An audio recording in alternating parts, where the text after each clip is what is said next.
sale temps pour l'Europe. Un an après le référendum, la journée de l'Europe n'attire pas les foules et encore moins les jeunes. Pourtant, l'un des mots d'ordre de la journée, la mobilité européenne. Ces programmes européens permettent à des jeunes de voyager, de circuler, de connaître les autres, de se rendre compte que les autres ne sont pas des ennemis, les autres ne sont pas des monstres, les autres ne sont pas des barbares. Le programme étudiant Erasmus est relativement connu, mais il en existe d'autres. Est-ce que vous connaissez le service volontaire européen ? Non, moi je connais pas. Ça me dit quelque chose, mais bon. Au Centre d'information jeunesse à Paris, on envoie des volontaires français dans toute l'Europe.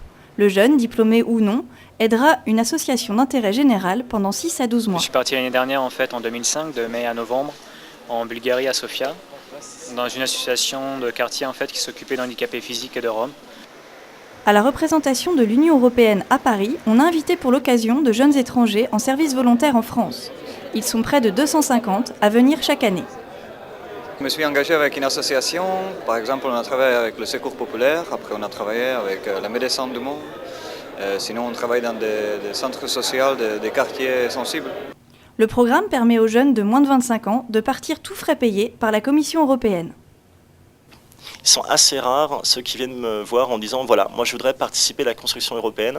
Et je ne suis pas certain que ceux qui viennent me voir en me présentant la chose sous cet angle-là soient les plus honnêtes, puisque souvent le SVE c'est plutôt une façon de partir, comme on l'a vu, à bon marché. Depuis sa création il y a 10 ans, le service volontaire européen n'a profité qu'à 3300 Français. C'est pas encore vraiment dans la culture française le volontariat. On connaît le bénévolat, on connaît aussi la professionnalisation des associations, mais pas encore vraiment le principe du volontariat.